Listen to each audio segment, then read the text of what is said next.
14 মণ ওজনের বিশাল গরু। কেউ গরুটির ছবি তুলছেন, আবার কেউ গরুটি দেখছেন, আবার কেউ কেউ দামও জিজ্ঞেস করছেন। বিক্রেতা জানিয়েছেন গরুটি বিক্রি করা হবে 5.5 লাখ টাকা দামে।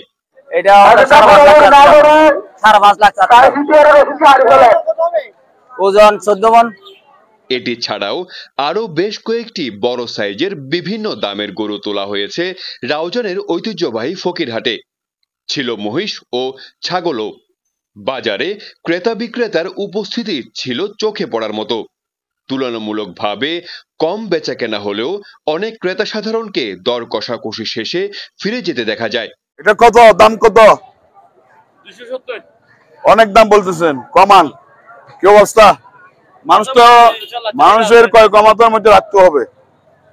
আর ঈদুল আজহা উপলক্ষে আজকে এখানে ফকিরহাট বাজারে আমরা এসেছি গরু দেখার জন্য এবং কেনার জন্য। যদি আমাদের সুযোগ হয়, আমাদের আয়ত্তে আসে, আমরা গরু কিনতে ইচ্ছুক। সবাইকে বলবো, এখানে অনেক লোক আজকে সমাগম হয়েছে। এটা হচ্ছে আমরা কৃতজ্ঞতা জানাচ্ছি রাউজান পৌরসভার সম্মানিত মেয়র জমির পারভেজ ভাইকে যে আমাদের ফকিরহাট বাজারে সার্বিক সহায়তা করার জন্য। ধন্যবাদ। আমাদের নিরাপত্তা আছে, আমাদের যে পৌরসভা থেকে আমাদের লোক যে ভলান্টিয়ার দেওয়া হয়েছে এবং রাউজান থানা থেকেও আমাদের পুলিশ দেওয়া হয়েছে এবং উপজেলা প্রশাসন সার্বিক সহযোগিতা এবং এটিএম বুথ, ইসলামী ব্যাংকের এটিএম বুথ থেকে এখানে টাকা যে জাল নোটের যে আছে ওটা আমরা ব্যবস্থা করেছি। এবং আমাদের গত বছরের তুলনায় গোখাদ্যের দাম বেশি, তাই গরুর দামও বেশি বলে দাবি বিক্রেতাদের। হ্যাঁ, অন্যান্য বছর থেকে এবারে গরুর দাম অনেক বেশি। কারণ হচ্ছে প্রান্তিক খামাররা দানাদার খাদ্য এবং যে খাদ্যগুলো আছে এগুলোর অনেক দাম। রাউজানে বড় গরুর চেয়ে ছোট ও মাঝারি সাইজের গরুর চাহিদা বেশি। পছন্দের গরু কিনতে এক হাট থেকে অন্য হাটে ঘুরছেন ক্রেতারা। বাজার পরিদর্শনে দেখা যায় প্রচুর গরু, মহিষ, ছাগল নিয়ে হাটে আসেন খামারি সহ মৌসুমী ব্যবসায়ীরা।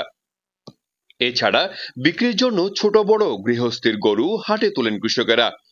হাটে উপজেলা প্রাণী সম্পদ সম্প্রসারণ কর্মকর্তা ডাক্তার প্রান্ত সরকারের নেতৃত্বে মোবাইল ভেটেরিনারি ক্লিনিক টিমের সদস্য এবং জালনোট শনাক্তকরণে ব্যাংক কর্মকর্তাগণ উপস্থিত ছিলেন। আমরা উপজেলা প্রাণী সম্পদ দপ্তর রাউজান থেকে আজকে বর্তমানে আসছি ফকিরহাট বাজারে। এটা সম্ভবত পুরো রাউজানের মধ্যে সবচেয়ে বড় একটা কোরবানির হাট, যেখানে আমরা মূলত দেখতেছি যে এখানে এত গরু ছাগল আসছে যাদের পরিবহনজনিত কোনো সমস্যা এবং অন্যান্য অসুখ বিসুখ সম্পর্কে আমরা আসলে তদারকি করতেছি। এটার পাশাপাশি আমরা কোরবানির গরু অসুস্থ আছে কিনা এবং অসুস্থ গরুকে কিভাবে চিকিৎসা দিয়ে বা কিভাবে সঠিকভাবে কোরবানি করা যায় সেই বিষয়ক যাবতীয় পরামর্শ আমরা প্রদান করতেছি। সড়কের পাশে মাংস কাটার জন্য কাঠের খাইটটা বিক্রি করতে দেখা যায়। রাউজান উপজেলা প্রাণী সম্পদ দপ্তর ও ভেটেরিনারি হাসপাতালের সার্জন ডাক্তার জয়িতা বসু জানিয়েছেন রাউজানে 42,000 গবাদি পশুর চাহিদা রয়েছে। উপজেলা জুড়ে 16টি হাটে গবাদি পশু বেচাকেনা হচ্ছে। উপজেলার প্রাণী সম্পদ দপ্তর রাউজানের পক্ষ থেকে সকল রাউজানবাসীকে ঈদুল আজহার শুভকামনা। রাউজান টিভির মাধ্যমে আমরা আপনাদেরকে এই মেসেজ পৌঁছাতে চাচ্ছি যে আমাদের অভ্যন্তরীণ চাহিদা রয়েছে 42,000 গবাদি পশু, যেটাতে আমাদের ডোমেস্টিক সাপ্লাই 42,000 পশু রয়েছে। এর মধ্যে 10,000 ছাগল, 2,000 ভেড়া এবং 30,000 গরুর সংস্থান আমাদের রাউজানের অভ্যন্তরীণভাবেই রয়েছে। এবং আমাদের এই ক্ষেত্রে কোনো বাইরে থেকে তেমন গরুর আসতেও অনুপ্রবেশও দেখা যায়নি এবং খুব একটা বেশি আমাদের প্রয়োজনও পড়েনি এই গরু বাজার। এখানে আমাদের মোট 16টি গরু বাজার রয়েছে। প্রতিটি গরু বাজারে রাউজান প্রাণী সম্পদ দপ্তর কর্তৃক মোবাইল ভেটেরিনারি ক্লিনিক টিম রয়েছে এবং এই টিমে 2জন ভেটেরিনারিয়ান ডক্টর, আমি রয়েছি প্রান্ত সরকার উপজেলা প্রাণী সম্পদ সম্প্রসারণ কর্মকর্তার নেতৃত্বে। প্রতিটি টিমের মধ্যে 6জন মেম্বার রয়েছেন, একজন লাইভস্টক সার্ভিস প্রোভাইডার, আমাদের প্রাণী স্বাস্থ্য কর্মকর্তা এবং আমাদের ভেটেরিনারি ফিল্ড অ্যাসিস্ট্যান্ট রয়েছেন 2জন।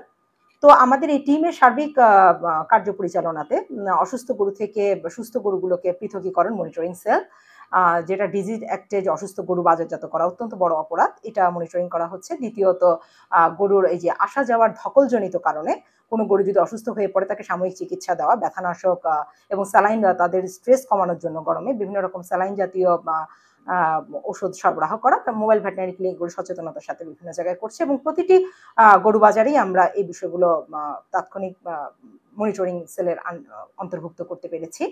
এবং ঈদুল আজহাতে আমি একটা বিশেষ মেসেজ আপনাদের সকল রাউজানবাসীর উদ্দেশ্যে রাখতে চাই, সেটা হলো যে আমরা এই যে স্যাক্রিফাইস করি আমাদের গবাদি পশুকে ঈদুল আজহা আল্লাহর উদ্দেশ্যে, এর চামড়াটা যদি আমরা একটু ভালোভাবে যদি সংরক্ষণ করতে পারি, আমরা গরুটাকে জবাই করার আগে যদি পর্যাপ্ত পানি খাওয়াই, জবাই করার পর ফ্যাটটাকে যদি আলাদাভাবে এটা থেকে একটু সেপারেট করে নেই এবং একটু সচেতনতার সাথে করি, যেমন ছুরি বা কাঁচির জন্য ওখানে কোনো গর্ত বা স্লিট না হয়ে যায়, এবং দ্বিতীয় কথা সেখানে ভেজা বা শুষ্ক লবণ দ্বারা যদি আমরা কিছুক্ষণ সংরক্ষণ করার পর বিভিন্ন হাফেজিয়া মাদ্রাসায় সেটাকে আমরা হস্তান্তরিত করি, তাহলে সেই চামড়াটা উপযুক্ততা অর্জন করে।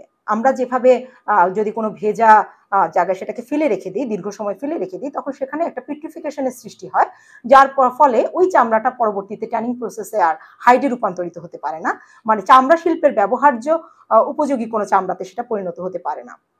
এই যে আমরা স্যাক্রিফাইসড গবাদি পশুগুলো থেকে যে চামড়া পেলাম, এটা কিন্তু আমাদের রাষ্ট্রীয় সম্পদ। আপনি যেটা হয়তো খুবই নিম্ন মূল্যে বা এমনিতেই হয়তো ফেলে দিচ্ছেন বা দিয়ে দিচ্ছেন, কাউকে দান করে দিচ্ছেন, সেটা কিন্তু একটা রাষ্ট্রীয় সম্পদ হতে পারে। যেখানে আমাদের আজ একটা চামড়াজাত জুতোর দাম এত বেশি, চামড়াজাত একটা ব্যাগের দাম এত বেশি, সেটাকে আমরা আমাদের ধর্তব্যের একটা লেভেলে নিয়ে আসতে পারি যদি আমরা ঈদুল আজহা চামড়াকে সঠিকভাবে সংরক্ষণ করার ক্যাপাসিটি রাখি। এটা জাস্ট আমাদের একটা সচেতনতার ব্যাপার।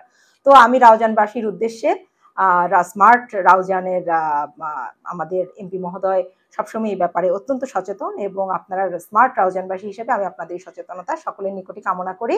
ঈদুল আজহা অনেক আনন্দময় হোক এবং শুভকামনা রইল। ধন্যবাদ।